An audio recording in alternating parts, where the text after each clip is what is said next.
that there was going to be a special army that was literally created only for this very day. Special army meaning a special kind of angelic being, to basically take all the thousands of years where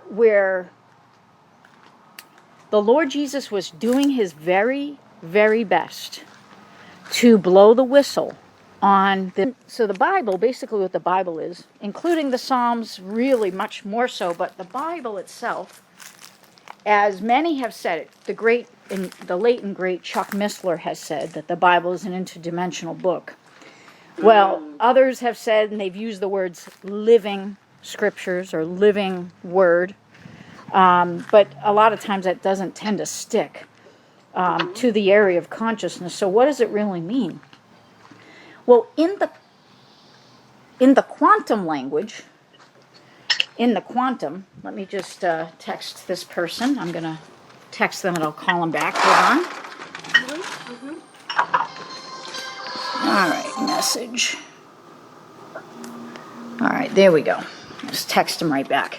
So in quantum, what basically makes quantum operate differently from the typical other kinds of systems or computer systems is that the quantum is running numerical values at a pace where all 10 digits are being applied at the exact same time.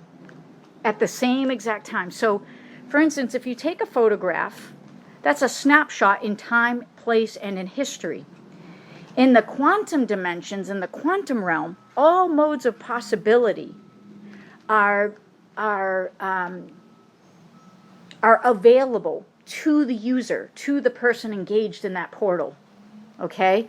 So that's why quantum computing can break passwords and encrypted phraseology because it has all the possibilities of each of those numbers or digits being introduced at all the exact same time.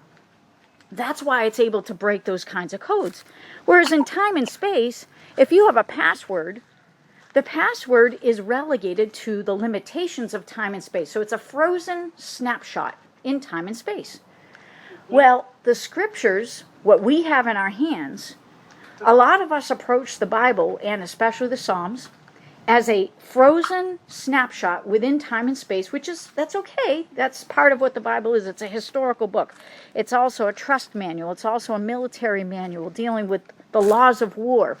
It's dealing with cosmic wars. It's dealing with treaties. It's dealing with political and diplomatic realms. It's dealing with so many things all at once, all at the exact same time. But when we approach it, because of the age we were in, we're looking at it as a snapshot in history. Oh, David and Goliath. Okay, that historically happened. Mm-hmm. Well, what we're dealing with now is very interesting. Since we're coming into what we've talked about in the past, quantum orthodoxy, or the quantum age, or the fifth dimension, or other dimensions, we're being upgraded to our true dimensionality, and the scriptures have pointed to that, where we were told that humans, when we receive the Lord Jesus, that's when we receive him, of course, we are seated in heavenly places. Well, that's one of the other apertures, one of the other points in time and space, where upon receiving the Lord in the time and space, category, if you will, that we then have access to a portal that literally becomes living, moving, breathing, and multidimensional at the same time. So with the reading of the Psalms, the government would say, oh, well, we have this thing called Project Looking Glass. If we have Project Looking Glass, what is that? Well, just like Saint Moses had his snake in his hand, Pharaoh had their snake in their hand. And Pharaoh, because he was operating on the fallen God's energy, which is the gods with a small g, their created beings. So their snake could only be rendered in the magical world as smaller than the snake that was bore by Saint Moses. So Moses pulled out his snake, and that was the evidence of what the whole entire Old Testament was all about. This was the whole Testament. The whole Old Testament points to the war between the capital G God and the war to show supremacy over the fallen G gods. That's what the whole war, that's what all the Old Testament was all about.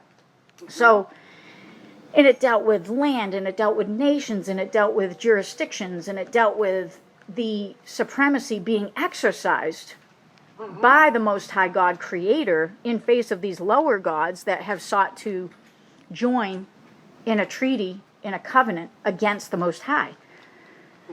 So now, when we're going through and we're reading the Psalms, we don't need Project Looking Glass, because we literally have our fingers on these pages for the one that can access those dimensions within the spiritual realm, which is what we all are called to do. Not one of us is exempt from this. We're all called to access these higher dimensions. And the question will be, well, how does that work? Well, you got to start somewhere in some place and some time. Totally cool. So first of all, receiving the Lord and taking his, death upon the cross is the homeopathic remedy, and we get clearance and entrance. That's what we get our clearances from in the kingdom's classification system.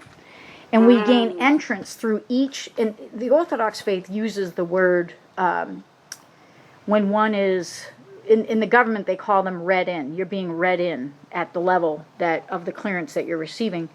In the Orthodox faith, they call it brought into the mysteries, right? When you're a neophyte, you're brought in. Brought into the mystery. Yes, you're brought in to those mysteries. So, and you're excluded from that until the initiation. That's the word. So you've been initiated. So it's the same concept. When you're going in and you're getting clearances with the government, they're initiating you, but the word that they use is being read in at the level of clearance, so that you can be aware of another cycle or another layer of what the government is up to within that particular category.